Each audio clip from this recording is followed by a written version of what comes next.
Hi കൂട്ടുകാരെ, നമ്മൾ ഉണക്കമുന്തിരി ഉപയോഗിക്കുമല്ലോ അല്ലേ? അത് ഗോൾഡൻ കളറുള്ളതും അതുപോലെ ഇതുപോലെ കറുത്ത മുന്തിരിയും നമ്മൾ ഉപയോഗിക്കാറുണ്ട്. നമ്മൾ പായസമൊക്കെ ഉണ്ടാക്കുമ്പോൾ വറുത്തിടും, അല്ലെങ്കിൽ ബിരിയാണി ഉണ്ടാക്കുമ്പോൾ. അതുപോലെ തന്നെ നമ്മൾ മുന്തിരി തലേ ദിവസം വെള്ളത്തിലിട്ട് കുതിർത്തി നന്നായി ഞെരടി പിഴിഞ്ഞ് ആ വെള്ളം നമ്മൾ കുടിക്കാറുണ്ട്. അങ്ങനെ ഒരുപാട് ഉപകാരങ്ങളുണ്ട് അല്ലേ? അപ്പോൾ വിഷമടിച്ച ഉണക്കമുന്തിരി കിട്ടിയിട്ട് അത് ഉപയോഗിക്കുന്നതിനേക്കാളും നല്ലത് നമുക്ക് വീട്ടിൽ തന്നെ ഉണക്കമുന്തിരി ഉണ്ടാക്കി എടുക്കാം കേട്ടോ. വിശ്വസിച്ച് നമുക്ക് കഴിക്കാനും അതുപോലെ തന്നെ വിഷം ഏൽക്കാത്ത ഉണക്കമുന്തിരി കിട്ടാനും നമുക്ക് നമ്മുടെ വീട്ടിൽ തന്നെ നമുക്ക് തയ്യാറാക്കിയെടുക്കാം. അപ്പോൾ അതെങ്ങനെ തയ്യാറാക്കിയെടുക്കണത് എന്ന് ഞാൻ ഈ വീഡിയോ കൂടെ എൻ്റെ കൂട്ടുകാരായിട്ട് പങ്കുവയ്ക്കുകയാണ്. അറിയുന്നവരുണ്ടായിരിക്കാം, അറിയാത്തവർക്കായിട്ടാണ് ഞാനിത് പങ്കുവയ്ക്കുന്നത് കേട്ടോ.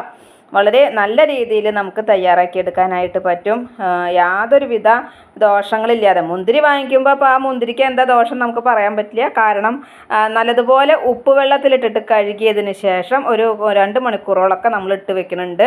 ഉപ്പ് വെള്ളം അതുപോലെ മഞ്ഞൾപ്പൊടി ഇട്ടാൽ നല്ലതാണെന്ന് പറഞ്ഞിട്ട് അങ്ങനെയൊക്കെ ഇട്ട് വെച്ച് നമ്മൾ കഴുകി വൃത്തിയാക്കിയതിന് ശേഷമാണ് ഈ മുന്തിരി ഇങ്ങനെ നമ്മൾ ഉണ്ടാക്കുന്നത് കേട്ടോ.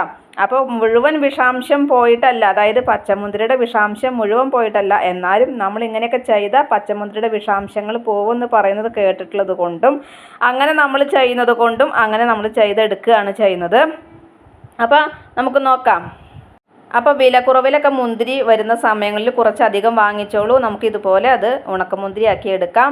അതുപോലെ തന്നെ നമ്മൾ വാങ്ങിക്കുന്ന മുന്തിരി ചിലപ്പോൾ പുള്ളിയോ അല്ലെങ്കിൽ നമുക്ക് തീരെ ഇഷ്ടപ്പെടാതിരിക്കുക അല്ലെങ്കിൽ കഴിച്ച് കഴിയാതിരിക്കുകയാണെന്നുണ്ടെങ്കിൽ ഇതുപോലെ നമുക്ക് ചെയ്തെടുക്കാം. അതുപോലെ കുരു ഇല്ലാത്ത മുന്തിരി എടുക്കാനായിട്ട് ശ്രദ്ധിക്കുക കേട്ടോ. കുരുള്ളത് വേണ്ട, കുരു ഇല്ലാത്ത മുന്തിരി എടുക്കുക. അപ്പോൾ നമ്മുടെ മുന്തിരിങ്ങ എടുത്തതിന് ശേഷം കഴുകി വൃത്തിയാക്കി നമ്മുടെ ഇഡ്ഡലി തട്ടിൽ വെച്ചിട്ട് നമുക്കത് ആവി കയറ്റിയെടുക്കാം കേട്ടോ. ഒന്ന് ആവി കയറ്റിയെടുത്താൽ മതി. വെള്ളം അടുപ്പത്ത് വെച്ച് തിളച്ചതിന് ശേഷം തട്ട് വെച്ചിട്ട് ആവി കയറ്റാനായിട്ട് ശ്രദ്ധിക്കുക. ഒരു 2 മിനിറ്റ് മതി. അപ്പോൾ അത് ഇതുപോലെ ആയിത്തീരും. അപ്പോൾ നമ്മൾ ആവിയൊക്കെ അവിടുന്ന് ഇഡ്ഡലി തട്ടൊക്കെ പുറത്തേക്ക് മാറ്റി വെച്ച് ചൂടാറിയതിന് ശേഷം നമ്മൾ ഒരു വലിയ പ്ലേറ്റിലോ അല്ലെങ്കിൽ എങ്ങനെ നിങ്ങൾ ഉണക്കാൻ ഉദ്ദേശിക്കണമെന്ന് വെച്ചാൽ അങ്ങനെ നമുക്ക് വെയിലത്ത് വെച്ച് ഒരു 2-3 ദിവസം, വെയിലിൻ്റെ ചൂടനുസരിച്ച് 2-3 ദിവസം നമുക്കത് ഉണക്കിയെടുക്കുമ്പോൾ ദേ ഈ പരുവത്തിലായി കിട്ടും കേട്ടോ.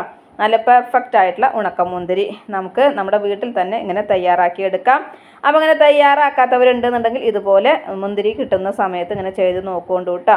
അപ്പോൾ ഇന്നത്തെ എൻ്റെ വീഡിയോ ഇത്രയൊക്കെ തന്നെയുള്ളൂ. എൻ്റെ കൂട്ടുകാർക്ക് ഇഷ്ടമായി ഉണ്ടാവും എന്ന് വിചാരിക്കുന്നു. ഇഷ്ടപ്പെട്ട് കഴിഞ്ഞാൽ ലൈക്ക് ചെയ്യുക, ഷെയർ ചെയ്യുക. അതുപോലെ പുതിയതായി കാണുന്ന ഏതെങ്കിലും കൂട്ടുകാരുണ്ടെങ്കിൽ സബ്സ്ക്രൈബ് ചെയ്യാൻ മറക്കരുതേ. അടുത്തൊരു വിശേഷവുമായി വേഗത്തിൽ വരുന്നതാണ്. അതുവരേക്കും നന്ദി, നമസ്കാരം. നിങ്ങളുടെ സ്വന്തം ജോ. വീണ്ടും കാണാം. ബൈ.